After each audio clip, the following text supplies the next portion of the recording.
Iran और Israel के बीच चल रही जंग के बीच तेल के दामों के महंगे होने की आशंका के बीच एक बड़ी खबर आ रही है सामने। भारत सरकार ने दावा किया है कि इस जंग का तेल की कीमतों पर कोई असर नहीं पड़ेगा। भारत सरकार ने बड़ा दावा किया है कि भारत में फिलहाल पेट्रोल और डीजल के दाम स्थिर ही रहेंगे, वो नहीं बढ़ेंगे। गैस कीमतों में उछाल था, वो मामूली बढ़ोतरी थी। सरकार के मुताबिक जो 60 रुपए बढ़े हैं वो मौजूदा हालात की वजह से नहीं बल्कि पिछले साल की रिकवरी की वजह से बढ़े हैं। और देश में डोमेस्टिक उपभोक्ता के लिए गैस की कोई कमी नहीं है। इसके अलावा कॉमर्शियल सिलेंडर को लेकर हो रही दिक्कतों की खबरों पर सरकारी सूत्रों के मुताबिक अधिकतर कॉमर्शियल सेटअप्स में इंडक्शन प्लेट्स का इस्तेमाल होने लगा है, लेकिन फिर भी अगर कहीं पर दिक्कत आ रही है तो वो भी देखा जा रहा है। तो देखिए, इजराइल और ईरान के बीच में जो जंग चल रही है, इसको लेकर जो एलपीजी पर संकट की खबरें आ रही हैं, उसको लेकर स्पष्टीकरण यहां पर आया है सामने। पहले तो पेट्रोल और डीजल की कीमतों के बारे में जो सूत्र कह रहे हैं, उनका ये कहना है कि इसके दाम स्थिर रहेंगे। जंग की वजह से गैस के दाम नहीं बढ़े हैं, ऐसा सूत्रों के हवाले से जानकारी निकलकर सामने आई है। कमर्शियल सिलेंडर में इंडक्शन की वजह से समस्या है, ये जानकारी इस वक्त सूत्रों के हवाले से निकलकर सामने आई है।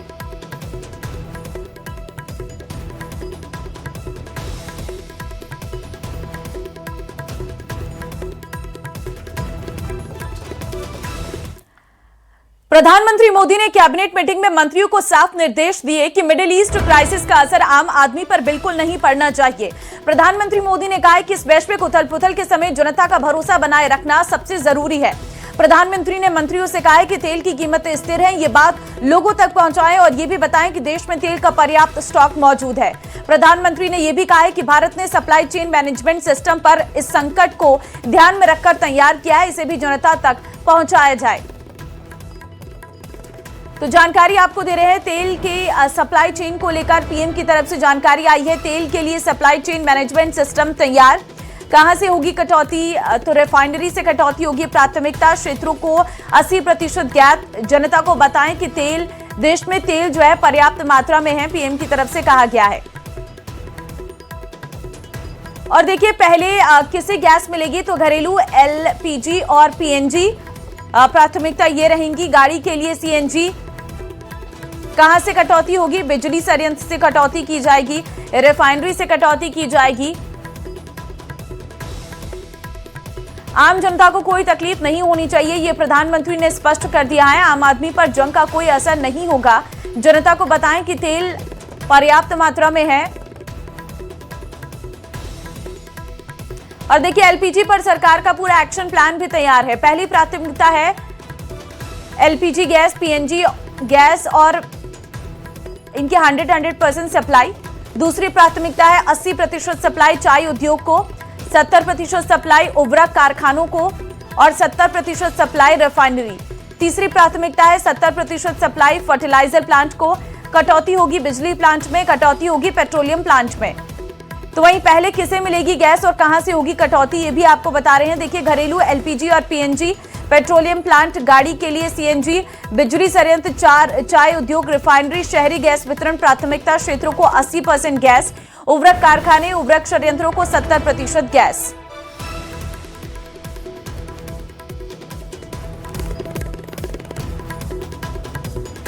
और देखिए, इधर केंद्रीय मंत्री पीयूष गोयल ने भी भरोसा दिलाया है कि देश में ईंधन की कोई कमी नहीं है, आम लोगों को कोई परेशानी नहीं होगी। पीयूष गोयल ने कहा है कि संबंधित विभाग हालात पर नजर बनाए हुए हैं।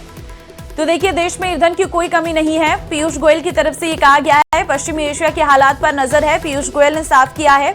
केंद्रीय मंत्री पीयूष गोयल का यह बयान, देश में ईंधन की कोई कमी नहीं है।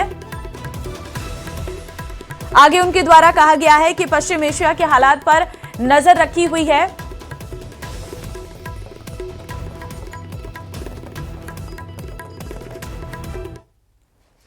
Well, there is absolutely no shortage of fuel.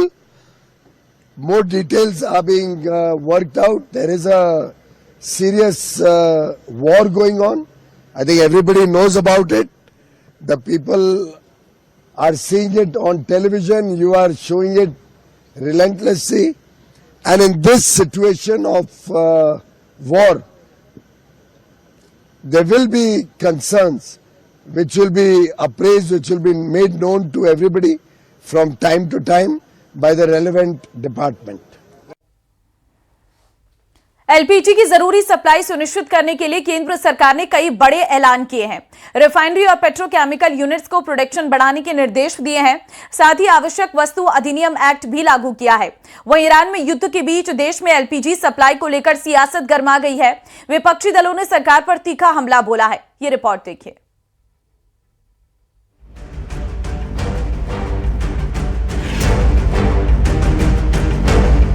Paschim Asia में बढ़ते तनाव के बीच भारत सरकार ने घरेलू एलपीजी सिलेंडर की रिफिल बुकिंग के नियमों में बदलाव किया है।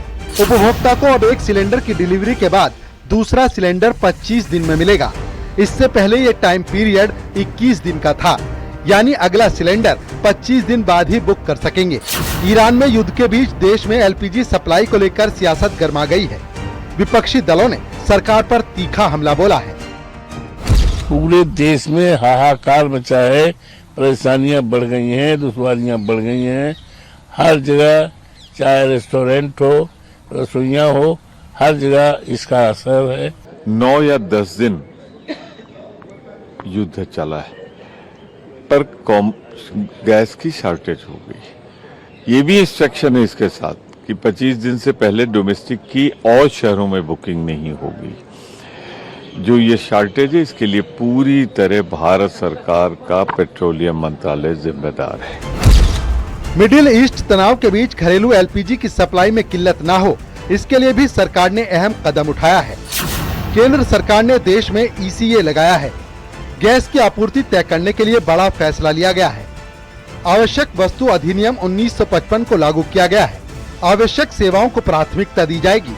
कुछ उद्योगों को सीमित गैस आपूर्ति मिलेगी। एसपी सांसद का कहना है कि सरकार को स्थिति साफ करनी चाहिए।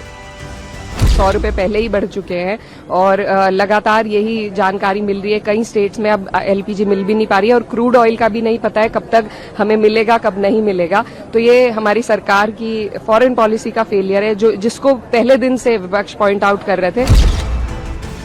सरकार की दलील है कि गैस की जमाखोरी रोकने के लिए एलपीजी रिफिल बुकिंग के नियमों में बदलाव किया गया है।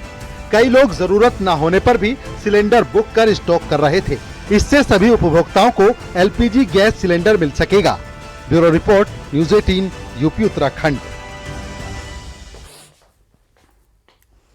एलपीजी सिलेंडर की किल्लत को लेकर अखिलेश यादव ने तंज कसते हुए कहा है कि लोगों को जल्द से जल्द चूल्हे और लकड़ी का इंतजाम कर लेना चाहिए। वहीं शिवसेना नेता प्रियंका चतुर्वेदी और कांग्रेस नेता राजीव शुक्ला ने सरकार की नीति पर सवाल उठाए हैं। इस लड़ाई के वक्त में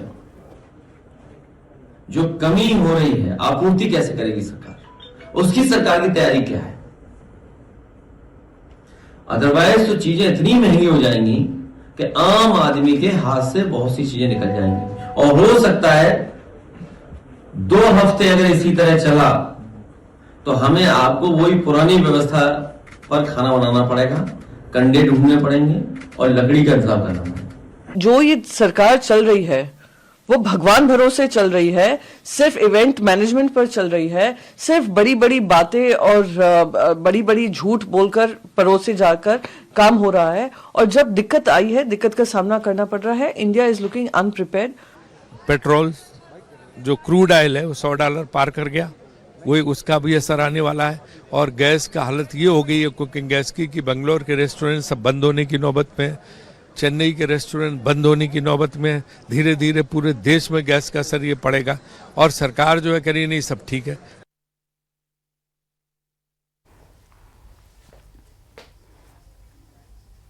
देश में एलपीजी संकट की खबरों से लोगों में घबराहट बढ़ गई है। देश के अलग अलग शहरों से सामने आ रही हैं तस्वीरें यही बात कर रही हैं और यही बता भी रही हैं।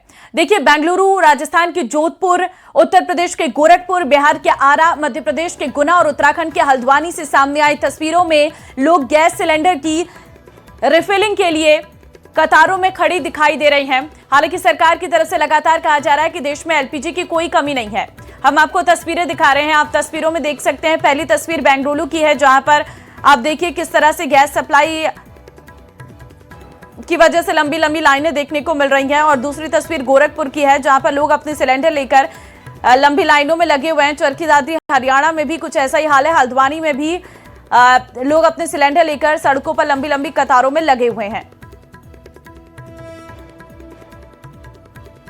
करौली राजस्थान की भी ऐसी तस्वीर है जहां पर आपको नजर आ रहा होगा खाली सिलेंडर जो है बड़ी संख्या में रखी हुई हैं। और गुना मध्य प्रदेश में भी सिलेंडरों का अभाव कहीं ना कहीं लोगों को परेशान कर रहा है। ये पैनिक की सिचुएशन जो है वो लगातार इस युद्ध की वजह से बढ़ गई है। सरकार का ये कहना है कि पर्याप्त मात्रा में गैस मौजूद है, लेकिन उसके बावजूद भी कहीं ना कहीं जो संकट है वो बड़ा है।